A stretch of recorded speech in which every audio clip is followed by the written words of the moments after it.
The world is old and the powers are weary.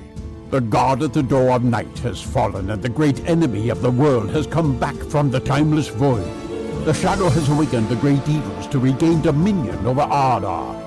Darkness shall cover the land, if not of the deeds of a small fellowship of elf friends. Join the players of this Dungeons & Dragons campaign as they fulfill the events of the Dagor Daggeroth prophecy and strive with Morgoth on the plains of Valinor.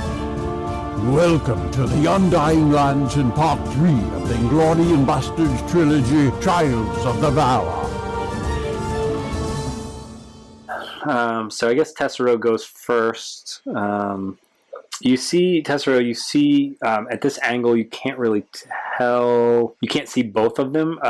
You notice the purple Maglor has a sea blue something on the end of a necklace. That's the one on top. And you see a necklace around the other one, but you can't see what color the pendant is. Just see how all him Melkor and whichever one. Do they see us or no? Yeah, they know you're here. I could create another one. Should I confuse them? You could totally see Tessero doing that. Yeah, okay. Tessero's going to cast Greater Invisibility. Okay. Okay, and then he's going to move this way and use a bonus action to dash. Then, can I do another perception check? I'm closer. Yeah. All right, pretty darn good. Was that an 18? Yeah. All right, so you see that the other Maglor, which is the yellow Maglor, is he's wearing it looks pearl colored, whatever it is, on the pendant. So the first one was blue. Yeah, see, it's like an ocean colored blue, and the other is a pearl. Interesting. Yeah, that doesn't tell us much, does it? Well, I don't know. What do you? Actually, that seems like it would tell us a lot. Yeah. Because the second treasure is of the sea, correct? Blue versus pearl. Yes. Pearl is like a light silvery blue, right? It's like or is it like purple? It's like a milky white. Milky white. Yeah, it's like pearl. Oh, I mean, That shit. blue is kind of the color of the sea-ish. And pearl is like you find them in the sea. Right, that's what I'm saying. Although the sea isn't really blue. I mean, maybe a little bit. Is it sea blue or is it like dark blue or like blue? It seems to be the color of like Caribbean shoreline water. Okay, so it's not like the blue that the TV screen turns when it's like. So over the course of the last 22 weeks, I have given you a clue that would help you with this decision. To be fair, I wasn't there. Yeah. No, you weren't there for this clue. But everybody, Man, just see how all hail Melkor and the one that turns. Is there like a memory check? What about it? well, there's lots of lore cards about any number of things. So he's an elf, and I guess you just have to ask yourself, like, what do you remember about elves, and what are important to elves, and what might be special to elves. Would an insight check help or no? No, not in this case. All right, so we'll go on to more Loman, unless you're going to do something else. Yeah. Burns gonna go smash one of them if you guys don't decide. And could be the wrong one. Sorry, dwarves don't like elves anyway. That is true. We can just fall back on that. I'm going with the full RP if I'm going to be playing Bridges' dwarf here. Absolutely. Hey, absolutely. Well, Zelindor, you're going to be pissed if he kills one of your brothers. I'm not going to kill him. I'm going to knock him out. You know? Right. Yeah, well, what am I going to do? It's better him than me. Sorry, guys. I'm back. You guys want to catch Marco up? So we're trying to Yeah, Tessero got closer and found that one of them had a blue. What was on the necklace? A pendant? Sea blue. Yeah, something you can't quite tell what it is from where you are, but it's like a sea blue. That's the purple one. Okay. And then the other one has like a pearl-colored one. It's supposed to be the Silmaril, or maybe not. What did they say to each other again? I won't. One said, "I'm not telling you where the treasure is," and the other one said, "I'm not telling you where the treasure is." Yeah, the purple one said it first, and then the yellow one said it second. If that matters. Oh, now I feel like it does. John, you're up. I am? Okay. Are they people? Persons? They're elves. 2 elves. I wanted to dominate them. Would it be a dominate person? Yeah. Pulls up the black leather and the ball gas. All right.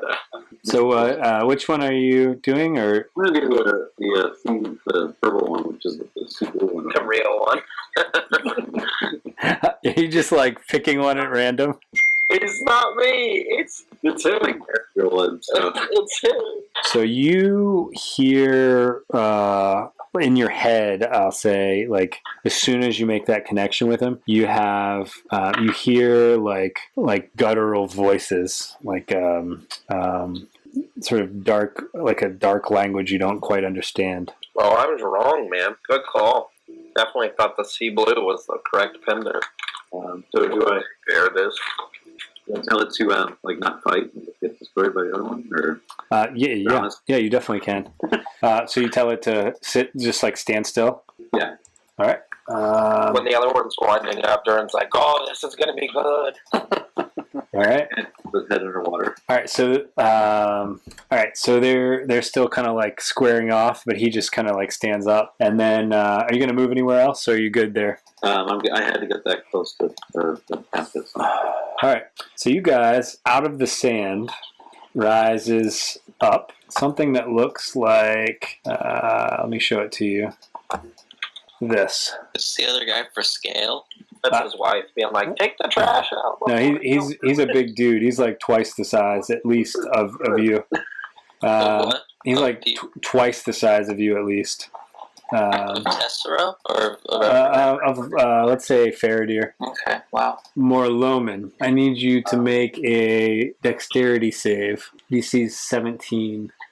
Yes. Okay. Oh, movement speed. So he basically extends his staff, and this like it's like slime kind of just shoots out from him. he's gonna slime you, and you, let's see, you take 38 damage. Let's see, and the slime inside of the slime, you are grappled. Oh wow, that's brutal. Okay, and you will take if you're not able to get out of this before his next turn. So you'll get another chance to get out, and you can do that by essentially it's a DC 16 to get out of it, and if you can't get out of it, you take 6d12 acid damage. Every turn.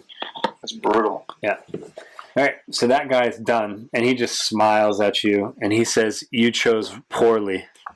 It's not. You don't have to do it yet. The guy from Indiana says that. I'm gonna do a reaction.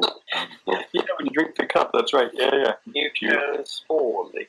Let's see. I don't know. Okay. I guess that will work. I was gonna say you're grappled, so I don't know that you can point your finger. Move my finger a little bit.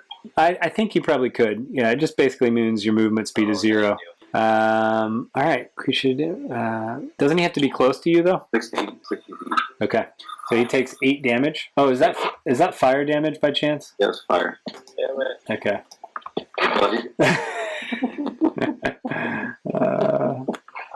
It doesn't seem to bother him. Like he catches on fire and he just keeps smiling. All right, and I need to make another roll here. All right, and we'll go to the next player's turn, Faradir. At the end of the turn, too, by the way, this purple Maglor basically changes shape, and another one of them appears. Oh, Lord. I'm dominating him still, right? No, not anymore. Come on. Did you kill it any minute? Hey, it worked. You found out who it was. Oh, you know what? Actually, yes, you are still dominating because he hasn't taken damage yet. But on Maglor's turn, he's about to take damage. So, and I just passed his save, so we're going to use that. You're still dominating him until if he gets hit. If he gets hit, he's broken out of it. All right, so Faradir's turn. Sorry, I didn't mean to skip you in the turn order, Faradir. Does drowning himself technically mean getting hit? Or Yeah, taking damage. boo. Or have the foot square up against each other. Yeah, there's not a cliff you can make him run off of. Oh jeez. Okay. That's Like, you can like cast fireball on yourself or something, couldn't you? If he has that. That would be interesting. I don't know how Dominate Mind works. That seems pretty overpowered, but that would be cool if you could do that. Stick your sword in the sand and jump. Well, John has to decide whether he's just charmed or whether he's like you're taking total control over him, and then he does his best to do what you tell him to do. But again, if he hurts himself, he gets to snap out of it. Does he completely snap out, or is it a roll to snap out? It's a save. It's another save. That's cool though. Man, that spell's good. Yeah. Can I move him? No, you can't move him. He does on his turn. Well, you already gave him a command, right? That's in the stamina. Yeah. So he's gonna stand there. All right. So Faradir. Okay, so I moved this way. Okay. And still pretty far. I'll say Barin's movement speed sucks. So He's a dwarf. Yeah, I know. well, he's 30. I think it's 35, right? Yeah, it He's is. got an extra 10. Yeah, still sucks. Yeah. All right. Well, I'm gonna ready an action Okay. to attack him. So that's my full action. So that would be 3 attacks if he comes into my reach. Okay. Okay. All right. Azilindor. So, question: can I do a perception check to see if he's weak or immune to like fire damage or something like that? Like, You could do if you have Shadow Lore or Arcana. I'll let you do those checks. I have neither. Real quick, I just want to say also cast Thunder's Mark on me. Okay. Bonus action. Yeah, I have neither. So, I mean, you could still do Arcana or Shadow Lore if you. Well, you can't do Shadow Lore, but anybody can do an Arcana check. It's just your roll is probably not going to be very good. see, I want to bring out one of my better spells on him yet. So maybe I do heat metal on him. Yeah, and he has a staff, right? Yep. All right, can we heat up the staff? Sure. All right. Then he'll drop it. Yes. But he'll get burned first. Yes. Well, wait a minute. So I mean, that's his main weapon, though, right? Is it? Yeah, I guess. Okay, so that's what you do. Yeah. Okay. So would we be able to tell what like species he is, or would we be familiar with that? You've not encountered anything like these people before. If you ask me what creature type he is, though, I will tell you that. I mean, you would like to know. Giant. Giant water creature. Well, you might have a clue when I tell you that he doesn't drop his staff, and he's still kind of on fire from John's special ability that he. Oh, son of a bitch! He's immune to fire, isn't he? All right, and it's Maglor's turn. Fire giant. Oh. And Maglor, let's see if he hits him. No, he misses. Although he would have probably advantage. Nope, he misses still. That's impossible, but okay. He's still dominated. All right, but after Maglor goes, this guy, the one up top, the green guy, he slams his staff on the ground, on the sand, and just this burst of energy goes out in all directions for 100 feet, and everybody, and it has a direct line of sight, which is everyone. Oh, I guess the hound is here. Did you bring out the hound, John? I didn't. Did you let the dogs out? Did not bring out the dog. All right, I'll get rid of them then. So you guys take, everybody takes 15 necrotic damage. You gain 2 levels of exhaustion. What's that mean? And are permanently blinded. Wait, what? Yep. Yeah. So targets. So you get to make a charisma saving throw. It's DC 15. If you pass it, you are not blinded. Only gain 1 level of exhaustion. Does this count if I'm invisible? Yes. Bro. Charisma save down? You serious? Yeah, I just got rid of a charisma point too. Jesus Christ. No. This character is as charismatic as Spriggs in real life. -1? So this is everyone, right? Which necrotic was it? This is a charisma DC 15 save. All right, so what do we get? All right. So if you fail, you take 15 necrotic damage, which isn't Wait a bad. minute, real quick. Do we get bonus health from long rest? No, because Okran's not here. This kind of disintegrated. Yeah, you did. 15 necrotic damage, and then what? then we're blinded. 2 levels of exhaustion is a big deal. Yeah, Like, so you have disadvantage on ability checks, and your speed is halved. wow. And you're permanently blinded unless you passed. Okay, this is everyone, right? This is everyone. Blinded Yeah. means on attacks it's disadvantage, right? Let me tell you. So a blinded Okay. creature can't see and automatically fails any ability check that requires sight. Attack rolls against the creature have advantage, and the creature's attack rolls have disadvantage. Let's go. I'm not pretty hurt. Now it's a party. Looked out there. Yeah. My -1. Wow, you really did luck out. So, Yeah. and John is not blinded. I'm grappled. All right. Dominating him. What's that? I'm still dominating. So, all right, let's not attack that one then. All right. I think it's Burren's turn. Yeah, I skipped him accidentally, but Hey, yeah, can I move my full movement speed then before we're halved, since you skipped me? I didn't skip you. It's Oh, I a thought you said you skipped me. it's a legendary action. I moved ahead in the turn order. Fine. Yeah. So what's one level of exhaustion? I only get one. Just you have the it's the first one, the disadvantage on ability rolls, Dash with Ability stuff. ability checks. Yeah. Okay. You're dashing? Yeah, I have to. My movement speed's half. Okay. That sucks. Yeah, that's all I can do. And I'm like stumbling and like trying to feel my way Well, as I get to him, and I like bump into Feanor, and I'm like, sorry. Do you rage? Yeah, I'm gonna rage too. all right. So he hasn't moved. So you guys still like know approximately where he is. Is everybody blind except Faradir and Morloman? I can't see. All I right. think so. All right, Morloman, you're up.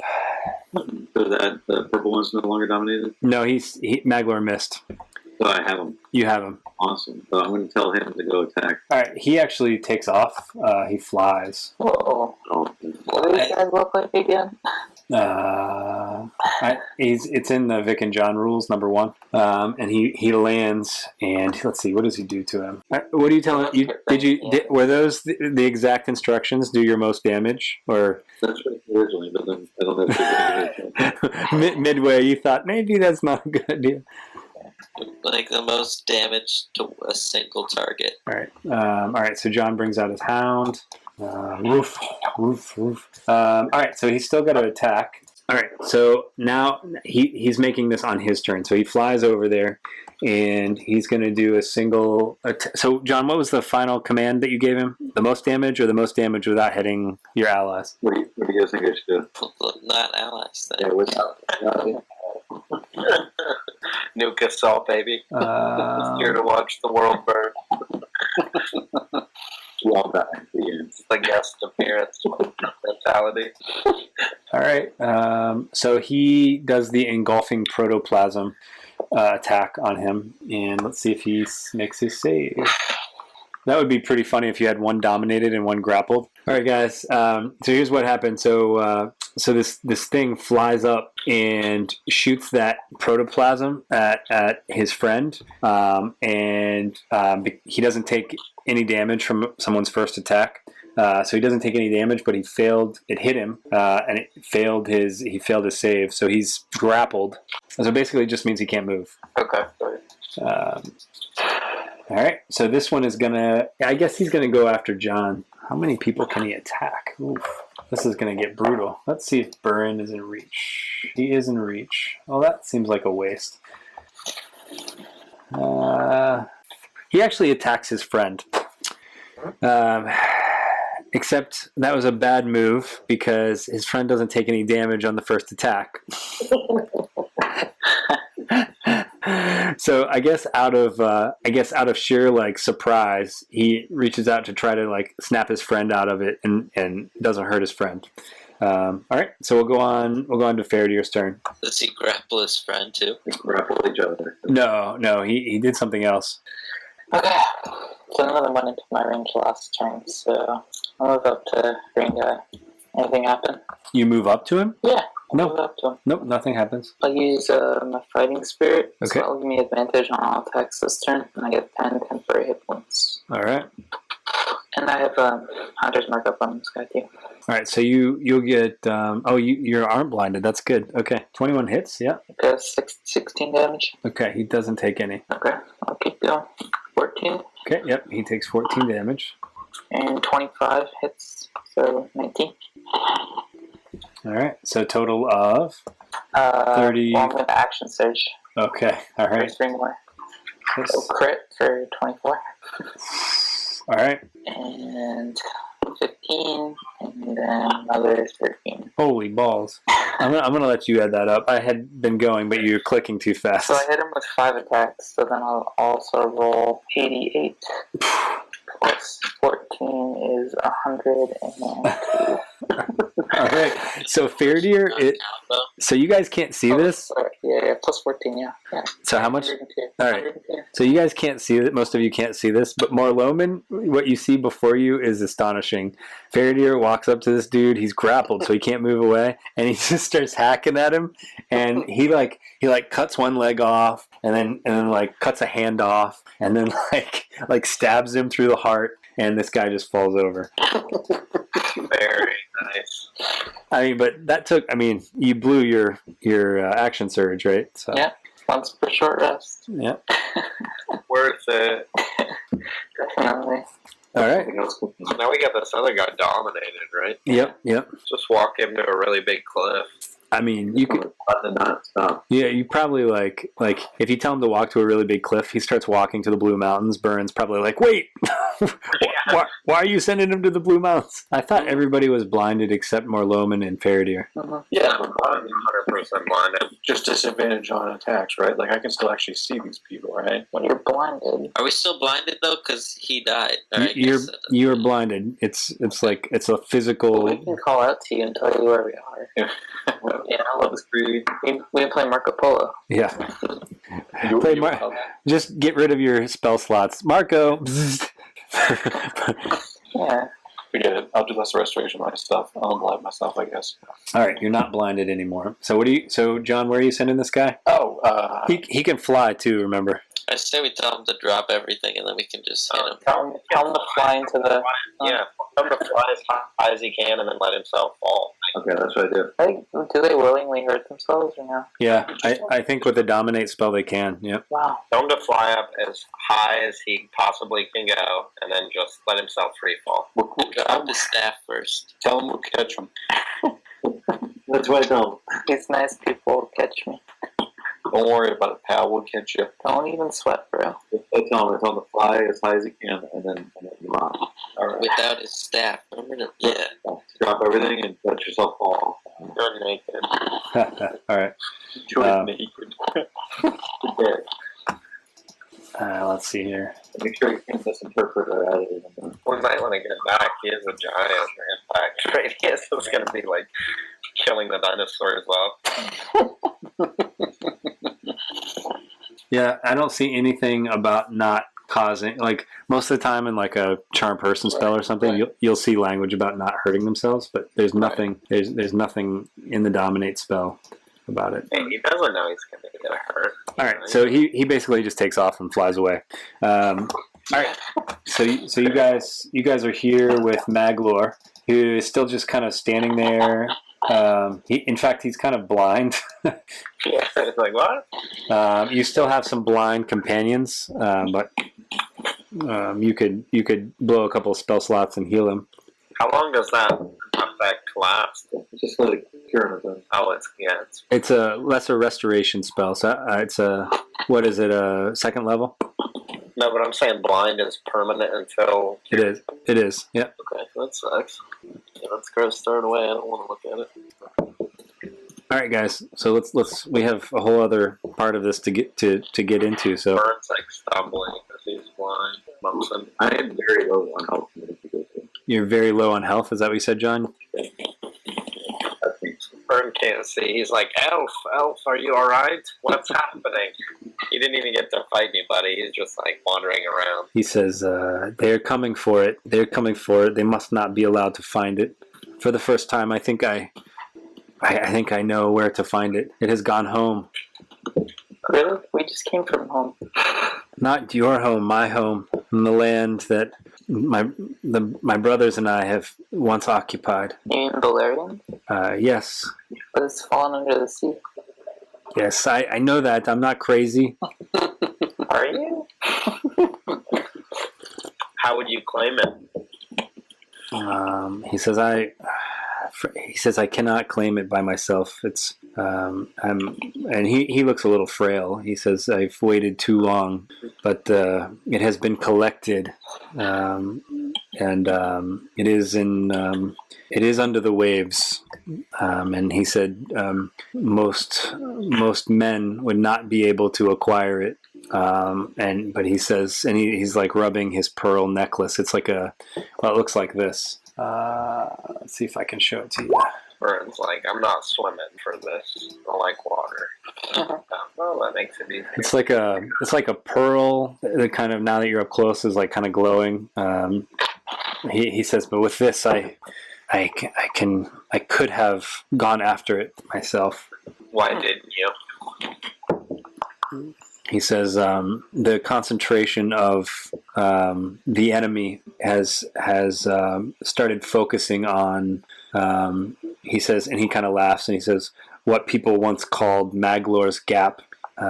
He says, which is it is in Beleriand, and it is under the water. But he says that must be where the creature keeps it. What creature?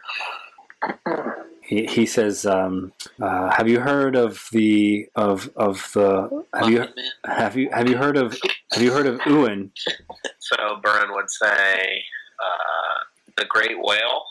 He says, you do know of Uin. You guys rode on Uin for a while. He rescued you from the sea battle. Or he, I don't know if you rode on him, but he definitely rescued you. He says that this creature is the only thing in the sea that could rival the power and strength of Uin. And he's a great collector. And you said, and you know that this creature already contains the... Well, it's his guess based on... He's only recently put it together because the forces of Morgoth are are starting to congregate in this area. And like I said, this is the beginning of what would be considered a pass into Beleriand if Beleriand was still above the waves. Not sure. Vern would not be thrilled with the idea of having to go under the water, but... I'm his favorite. I make myself an octopus, so not a big concern.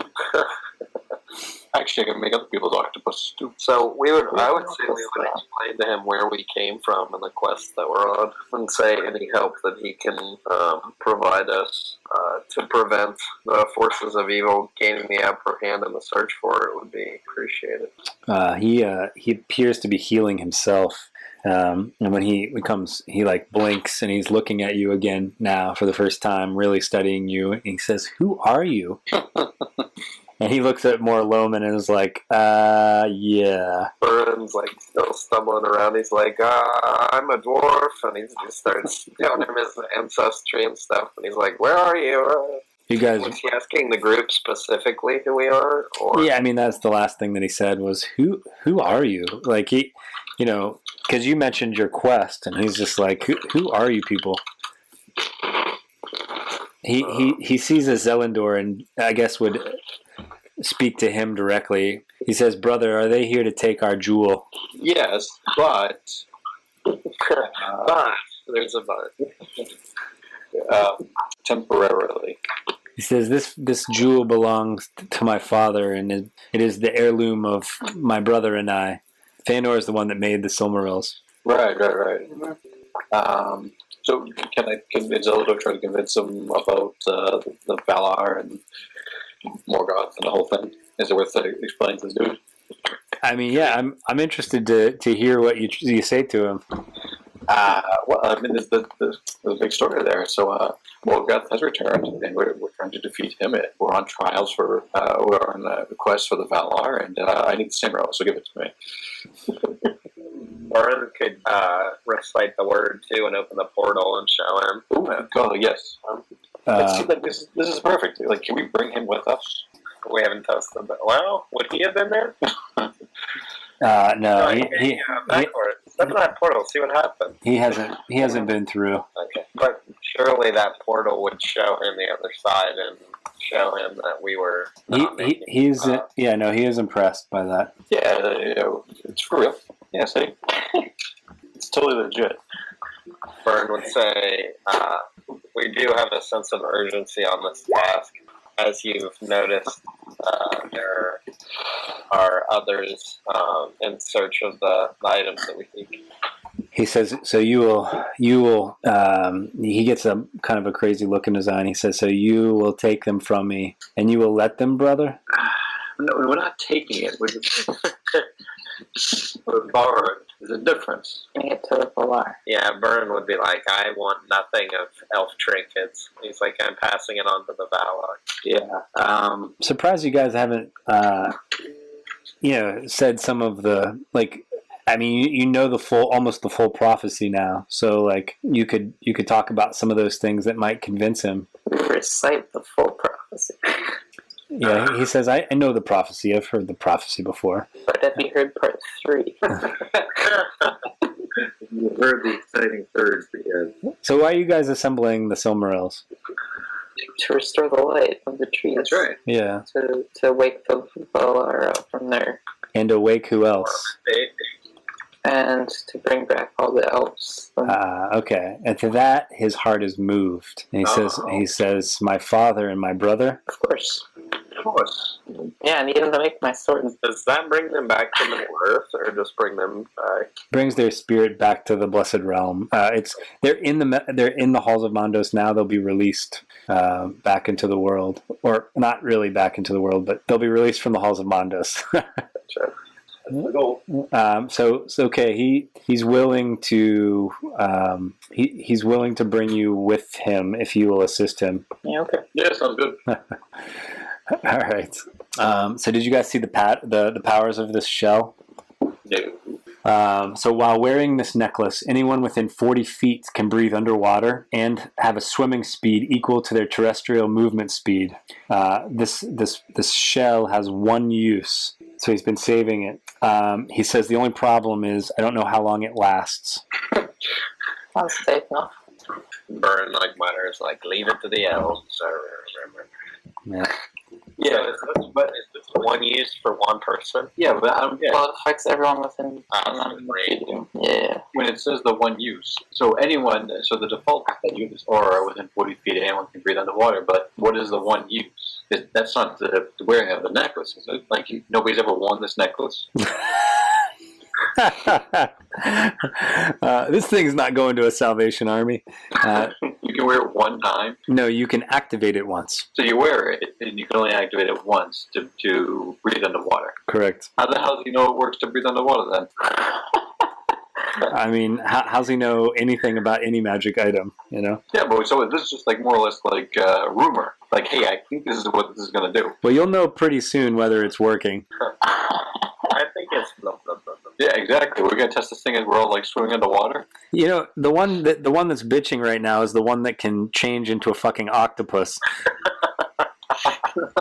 I'm not worried about me.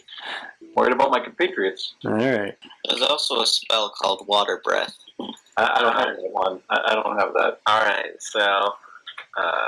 Listen, if you want to rely on this necklace for not drowning, you're welcome to. So Byrne's happy about it, but he'd be like, whatever, if we have to go get this thing, let's get it over with. Yeah, man, it's a quest item. I trust it. It's a quest item. It's a quest item. Byrne's at least concerned. The dude's a freaking stone. The walking stone, man. Yeah. He is not thrilled, but he wants to prove to the old dwarf lady that he's not crazy. So. Alright, well, let's grab it and get the hell out of here. All right. Wait, Byrne would ask him if he would like to accompany us, though, on our journey. Let's save his brothers. Maglor says that he will be accompanying the Silmaril wherever it may go. Okay, cool. I thought he was going to be like, no, I'm an NPC, I'm staying behind. Though this marks the end of the episode, the road goes ever on. Until next time, join us at longwinded.one and consider giving us a review on Apple Music, Spotify, or really whichever platform you choose.